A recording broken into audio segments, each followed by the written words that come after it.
week 7 is a very important lesson because it is on the word, one single word called focus. This is a big word when you come to leadership, especially if you have to multitask. And I don't know anyone in any form of leadership that doesn't have to multitask. You have several things on the table. It's I'll tell you a quick story. Well, it's not even a story. It's a terrible thing. I don't know how to cook, and never have. I can do many, many things, but I am just not a cook. I can't do it. So for me to cook in the kitchen basically is just a disaster. I don't know how to. I can heat one thing up. That's going to be it. I kind of mixed a concoction when we were children, or when my children were children, to try to get them to eat something I made, and they said, I'm not going to eat that. I didn't blame them. It was a mixture of cabbage soup and hamburger helper macaroni. Those two don't go together, I've since learned. But I've watched my wife and my daughters and others, as they cook, have multiple things going on at one time, and they're all important. But everything doesn't cook the same way. It doesn't cook in the same timeline or the same heat element to it. So whoever is cooking has to strategically put the food on the burner at the right time, at the right heat, so that the whole meal could be done at one time. I think you understand that. And so we bring that down to focus in leadership. It's still a very important thing to do the same, to take things by priority or importance and work them as we're capable, or we'll find ourselves making a lot of things a mess. So let's get started. Many people in leadership positions end up majoring in minor things, while others seem to major in nothing at all. Either they fixate on the wrong goals, or they don't seem to give any goals their full attention. Neither of these choices make sense. To be effective, leaders need to develop focus, and that's the topic of tonight, which is achieved when they are certain about their priorities and have a clear idea of how to pursue them. Excuse me. When they are certain of their priorities and how to pursue them. And that's what we're going to try to cover tonight, is priorities and how to pursue them. Excuse me. Again, I'm going back to the... hello, Melissa. Good to have you. I'm going back to a woman who is a good cook. Again, I am not a cook, but I've watched, for Thanksgiving, I've watched my wife and I've watched them, or even breakfast. Breakfast is, I'm learning, you don't cook everything at one time. You have to have certain things so that it all finishes at the same time. Well, that's having a clear idea of how to do it. So we want to start. That kind of focus is targeted on two types of priorities. The big picture, long-term goals like a vision, and daily priorities such as important tasks on their to-do list. So we're speaking about the long-term and the daily to-do list. For the long-term, now listen closely, effective leaders focus on what has the greatest impact. For example, and I don't know why I'm going this direction, but I'm sitting here in my temporary home with my wife, looking at the kitchen, which is right across from me.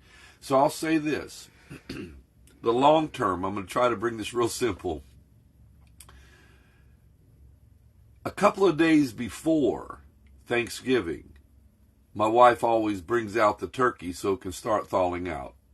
I don't know how many days it is, but it has to thaw out. And then they start cooking this thing hours before before anything else. I mean, it's in the oven, it's cooking, and then everything else comes behind it. That's kind of the long-term plan so that that thing is taken care of. Well, let's go on. For the long term, effective leaders focus on what has the greatest impact. Not having a turkey would have the greatest impact. This usually means they devote more of their time and energy and resources growing in their strength rather than the areas of weakness. Now we're getting away from food and into real common sense leadership focus.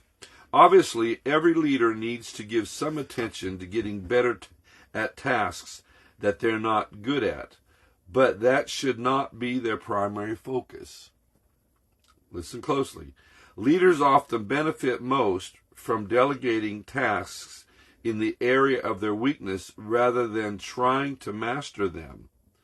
And basically what I'm saying tonight is, if we have a strong area, we need to focus on that area most of all, to build it, to strengthen it, to encourage it, because that's what we're good at.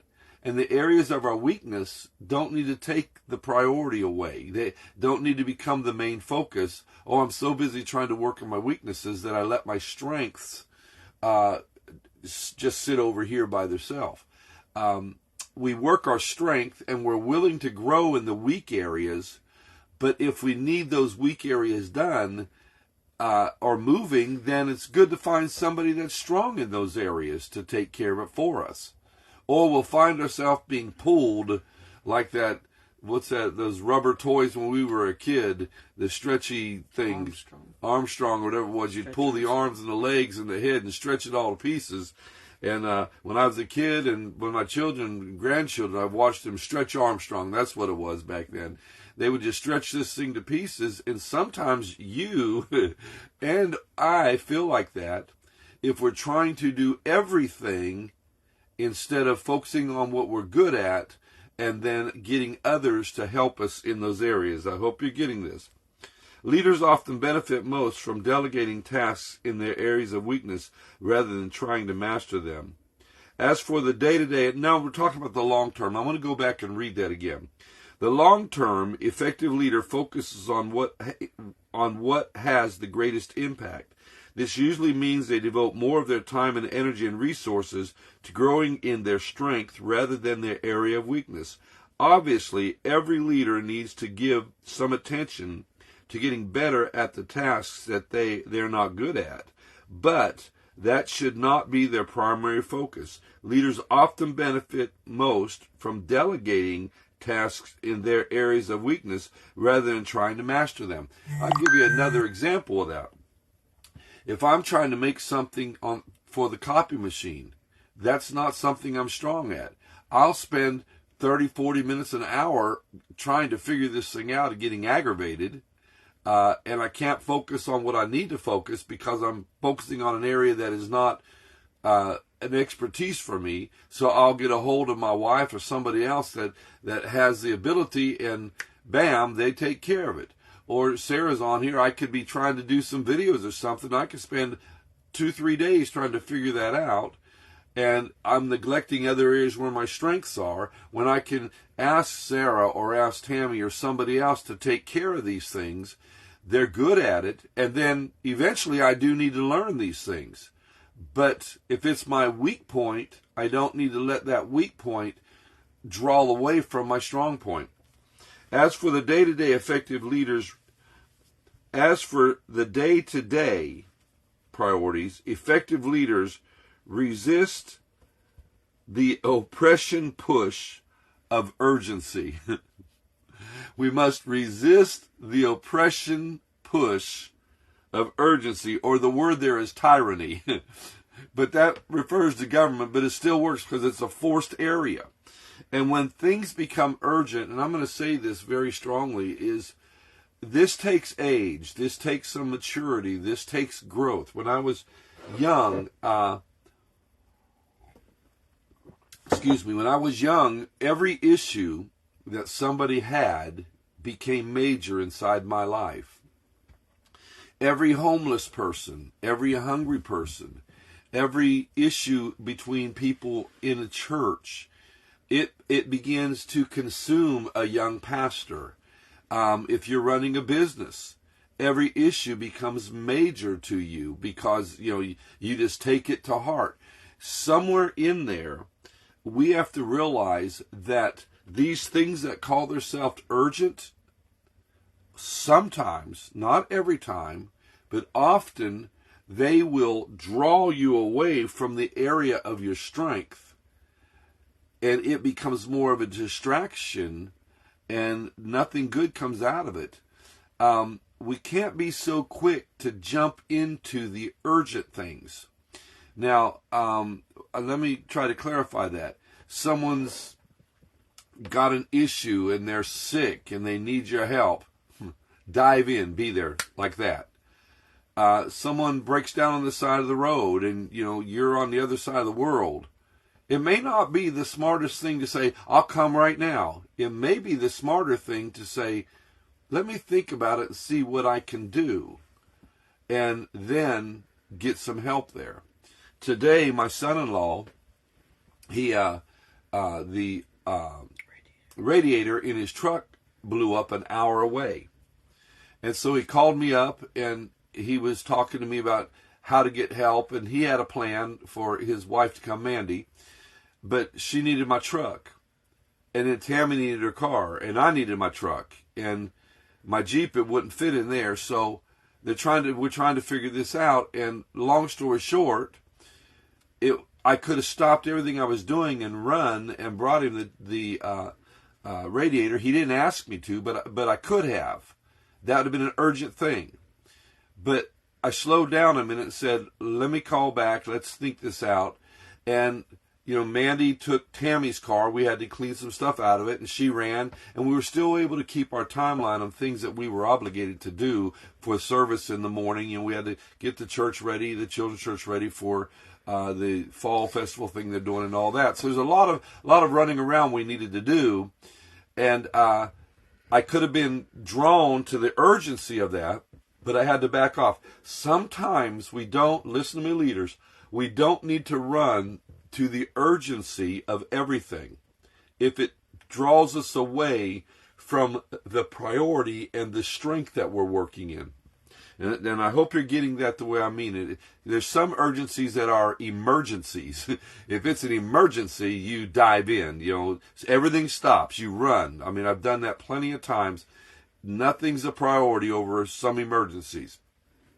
But as we get older, we have to, and especially if you're a leader, hi, Billy. Hi, Dylan. We need to slow down and say, is this area of urgency, and I'm going back to the word, as for day-to-day, effective leaders resist the tyranny of urgency or urgent. Tyranny means an oppressive push. Some of you have been there where you've been pressured from guilt or from a phone call or whatever that you had to go do something, and it just put everything else on the back burner. I believe in doing that. It's called love. We reach out. But sometimes as leaders, we have to balance it out and say, is this urgent enough for me to shut my world down and take care of this? Or is the other things important too? And is there something else I can do to deal with this urgent matter? Or just wait. I've learned as a pastor, and I'm just going to say this, over the years, I would get right up in the middle of anything and everything to try to fix it. That's a guy thing maybe. I don't know. Maybe it's a woman thing too. Excuse me, but I'd jump right in there to try to fix it. What I believe I've learned over the years is to back off and breathe. If there's an urgent thing happening, back off and breathe and put time. Because sometimes those, I guess we blipped for a minute there. Sometimes those urgent matters will fix themselves. I'm going to say something, and I'm getting a little preachy here, but sometimes we have to trust the maturity of others to handle their problems biblically. We can give advice and step back and watch. We can be there. Even if you're in business, give people a chance to figure it out instead of being right in the front trying to fix all this stuff. I hope you're getting that. Let me read it one last time. As for day-to-day, we're speaking for those that came in a little bit later. As for, we were talking about long-term focus and day-to-day or short-term focus. As for day-to-day, effective leaders resist the tyranny of urgent, because leadership is so complex and filled with urgent decisions. It's easy to be pulled off the course by wrong priorities. Let me read that again, and I hope everybody's listening.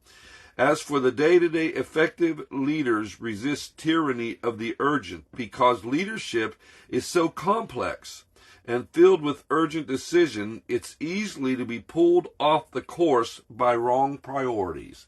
It's easy. Hello, Isaiah. It's easily to be pulled off the course by wrong priorities. So the first task is determine what is really important, which is not necessary the same as what is most urgent. Trying to determine, where am I most effective? And it doesn't mean that we turn our back on people. It doesn't mean that we don't care. It means that we put them in the priority of where they belong and pray and say, okay, God, tell me when to act. Years ago, and I said this already, I would react and act quickly to situations.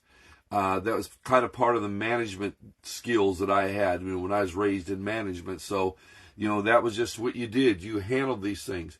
But as I'm growing a little older, I'm realizing that I can rest a little bit and let things start trying to work themselves out. Give a little less direction and watch and see what happens, and be there to guide if I need to. To maintain right priorities, determine your focus based on three questions. First, what is required of you? In other words, what part of your job can be done by you and you alone? In other words, what part of this situation are you the only one that can handle it? That kind of helps you know what priorities are there. Those tasks have high priority. Second, what gives you the greatest return on your investment? Now we're talking regular business, but this happens in church or all the way around. What delivers a positive outcome that matches or exceeds the time and energy you give? After requirements, these tasks should come next. So figuring out what's going to bring the greatest return. What can I do that will be the most effective in this situation? After I look at the priority of what I have to do, nobody can do this, it's me. Then I look at the next thing and say, what's going to bring the most effectiveness of what I do? Is my most effectiveness to back off and breathe? Is it to make a phone call? Is it to get involved in somebody's situation? Is it to make a decision financially or not? Whatever it is, we have to list those priorities. Sitting to my left up here is a piece of paper, and I'm dealing with an insurance company for somebody else. And so I made me a list. It's up here. It's important. I could have dealt with it 3 days ago. But guess what? I made the list. It's to be dealt with on Monday. So I put it in its place of priority.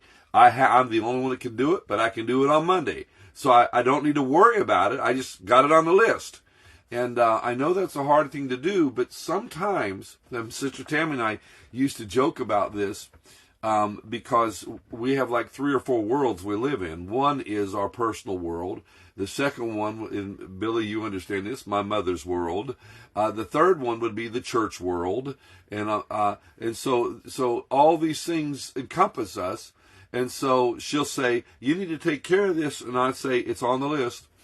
And then she'd say, what about this? I said, it's on the list. And what I mean by that is not an excuse I'm not going to do it. It's a matter of where it falls in value and importance of the priorities of my day-to-day and long-term. So I hope that helps somebody.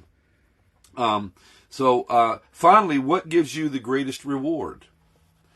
What achievements would give you the greatest personal satisfaction?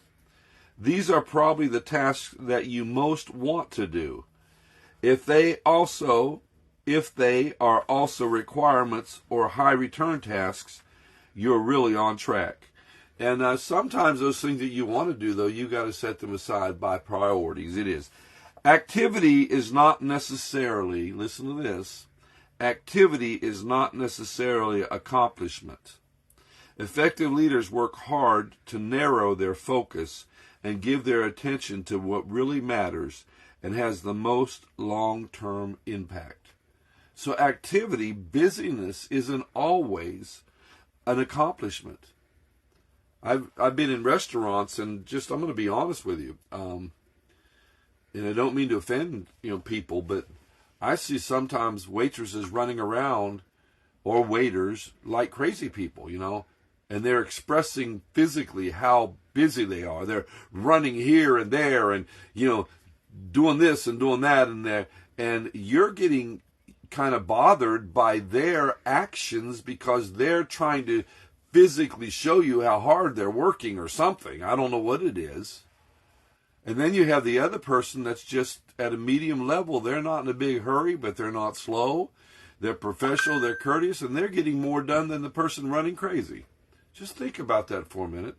Slow down and breathe and prioritize and say, okay, what's going to have the greatest return for my investment? I'm going to tell you something I did many years ago.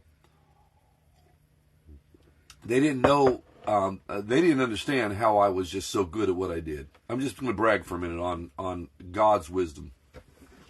So I was in the grocery business, and this is when I was an assistant manager. When I was a store manager, things changed. I was the guy in charge of everything. But as an assistant manager, my boss would leave at, in the middle of the day for lunch, 1 o'clock or so, 2 o'clock. And we'd have a whole stock room full of groceries. Stock crew had been working, 3,000 items or something, and stock crew's working hard, and they're all spread apart working on different aisles, and they're all getting tired, and it's been a long day. It's a big giant load. And my boss would go and say, man, just do your best to try to get it done by morning. And I said, okay, we'll see you. You know what I'd do? I'd get the whole stock crew together and say, come here, guys. You're no longer working separated anymore. I want you to go back and clean the warehouse up. And then what? Go straighten it up. Condense all them boxes and make them look like they're organized and neat. And so for 30 minutes, the whole crew would go straighten them up. And I'd say, now, I want 2 of you to run the stock out to one aisle, dolly loads. They had to bring dolly loads. And all the rest of you get on that aisle and put it up. And man, it was like a fire set into them. And the next thing you know, they're blowing through all this stuff. And when the boss would come in later or even that next day, he'd say, how'd you get that done? And I said, they're just hard workers. But he didn't know I'd shifted the priority, the way we did it all. And I focused more on not trying to work yourself to death. One man said, we work smarter, not harder. That's a very strong word. So I would get more done than others quite often because strategy. And all my life, I've tried to figure strategy. I'll give an example. This is kind of funny, but not too funny, I guess. I had Sage and Sam from the church over at my new house we're building, digging footers for the foundation. Well, the ground was like concrete. And I could have left them out there all day with a shovel trying to just pick at it 1 little inch at a time. So I'm standing there thinking, what can I prioritize to make this better? So I went to the little trailer and brought a little sledgehammer out. And I said, look, one of you hold the shovel. The other one would take the sledgehammer and start smacking the top of the shovel. That shovel went down in the dirt because of the sledgehammer. They broke it up. I said, now move down 6 inches, do it again. And they went all the way down that thing, breaking it up, and then finished it. And it's a matter of thinking it out, guys, and saying, what's going to have the best return for my investment of my time? What's going to produce the most? And so just a very, very powerful. So I'm going to read that last line. It says, activity is not necessarily accomplishment. Effective leaders work hard to narrow their focus and give their attention to what really matters and has the most long-term impact. So I want to give you, like I do every time, is a scriptural foundation on this. And we're going to go in the book of Nehemiah. And if you have any comments or anything, please feel free. Thank you for the yes indeed or the eyeballs, Heidi. But this is in Nehemiah chapter 6, verse 1 to 15. And if you know the story of Nehemiah or don't, If you don't know it, you should go back and read the book of Nehemiah. It's quite a powerful book. The children of Israel have been slaves. They were conquered, and they're held captive by the Babylonians. They're still living in Jerusalem, but it's all burned up. There's pieces of people live, just a few living there. Others are slaves. They're hiding wherever they can, trying to survive. And Nehemiah gets a report that the walls are still burned completely down. Everything is a mess. And so he begins to cry out to God. And he says, God, hey, Ruth, he says, God, hear my cry. And he's asking God for a favor to go fix Israel's problem. Did you hear me? Well, what is the priority? I mean, you walk through Israel to Jerusalem, and you go in the city, and the buildings are burned down, the temple is half made, people are starving to death, it's all a wreck, the walls are burned to pieces, and, what are we going to do here? And as a leader, he had to come up with a priority. What is the most important thing to do? Well, feed the poor. No, that wasn't his priority. His priority was build a wall. Because if you get the wall built up, then you're protected from your enemies. You understand what I'm saying? So he narrowed. The long term was feed the poor. The long term was get the things that all of Israel back in worshiping. Hello, Georgia. Get all of Israel back in worshiping and doing what they're supposed to do. But the priority, the focus, had to be the wall. So I want to read to you the opposition. And here's what I'm going to say. Whenever you focus on a mandate from God, whenever you focus on an instruction from God, the enemy will do everything he can to shift that focus. And so let's read this. When the word came to Sanballat, Tobiah, Geshem the Arab, and the rest of our enemies that I rebuilt the wall, and no gap was left in it, though at that time I had not set the doors of the gate, Sanballat and Geshem sent this message to me. Come, let us meet together in one of the villages on the plain of Ono. Now I'm going to say two things. The name of Sanballat means enemy in secret. And if a secret enemy says, come and meet me in the plain of Ono, oh no, don't do it. But they were scheming to harm me. So I sent messengers to them with this reply. And I want you to listen closely because this applies to you and I. I am carrying on a great project and cannot come down. Why should the work stop while I leave it and go down to you? 4 times they sent me the same message, and each time I gave them the same answer. Then the 5th time, Sanballat sent his aide to me with the same message, and his hand was an unsealed letter in which was written. So the enemy continues to strategize to shift our focus. It's reported among the nations, and Geshem says it's true, that you and the Jews are plotting a revolt, and therefore you're building the wall. Moreover, according to these reports, you are about to become the king, and have even appointed prophets to make your proclamation about you in Jerusalem.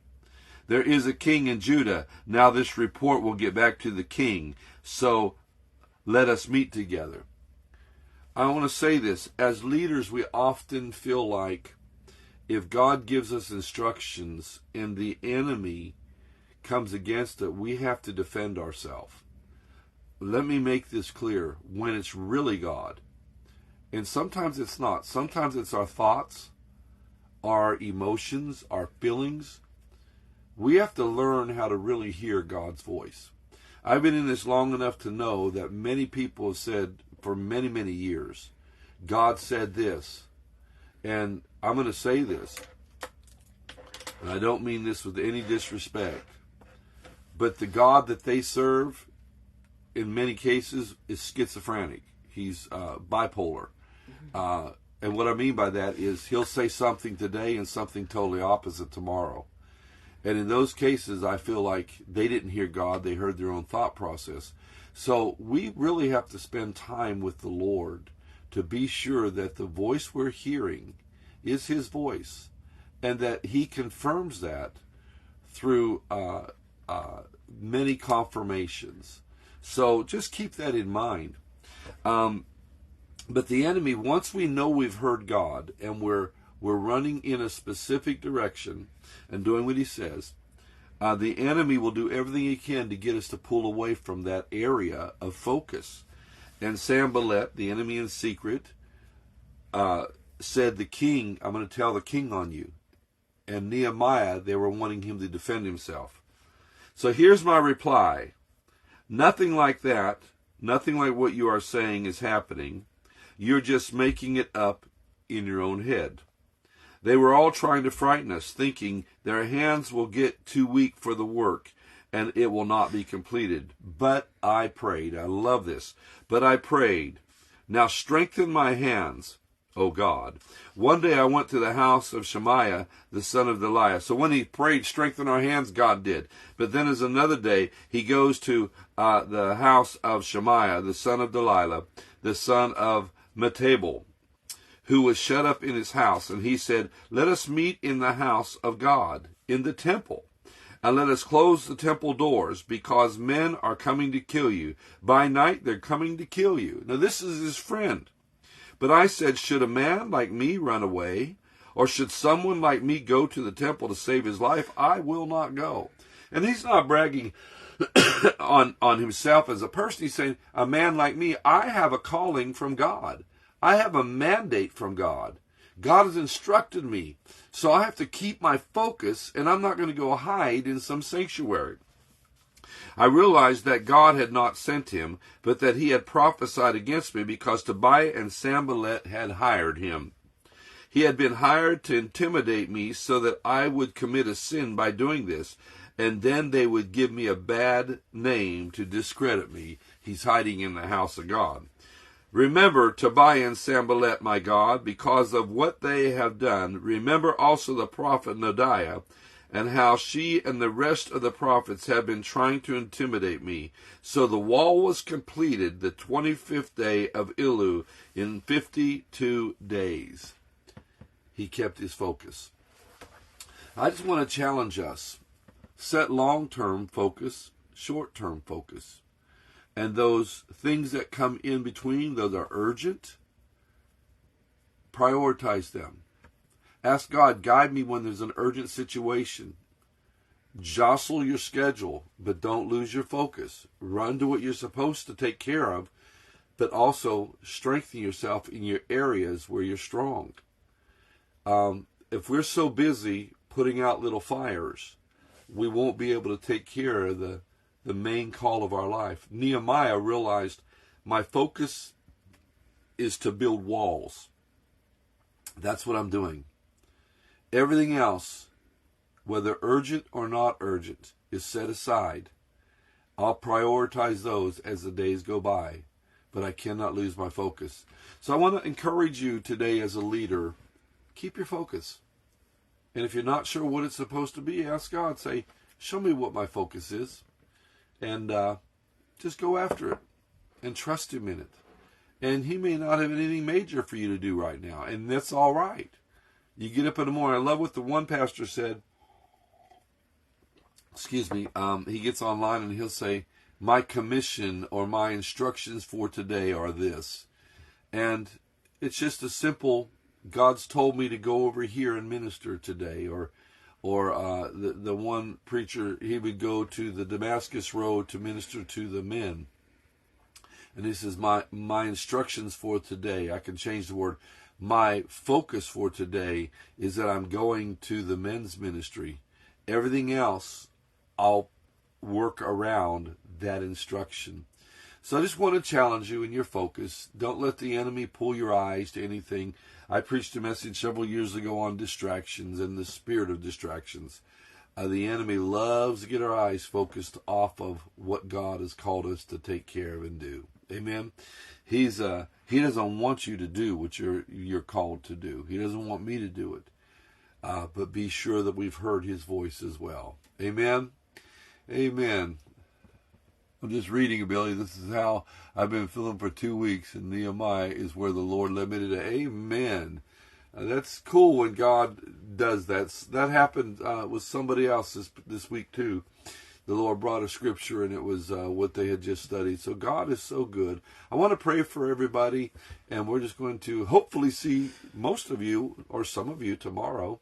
And please continue to follow through with the classes. And, we're going to have a completion date on it. Of course, the leadership is a little longer. And also remember our discipleship classes. We're going to have a ceremony at the church on a Sunday morning, congratulating those who have completed it. And I'm just excited about that as well. God is so good. So, Father, we thank you so much for each one that is online, those that are going to watch this later. I ask you, God, to help us become great leaders in your kingdom and in our lives in every direction, Lord, whether it's business, personal, our families, our work. God, teach us how to be good leaders. We honor you, we praise you, we love you. Bless each one that's on live tonight and those that are going to watch it later online. God bless you, we love you. Come expecting a miracle in the morning. Or if you don't go to World Outreach, whatever your church is, go and get blessed. We love you. God bless.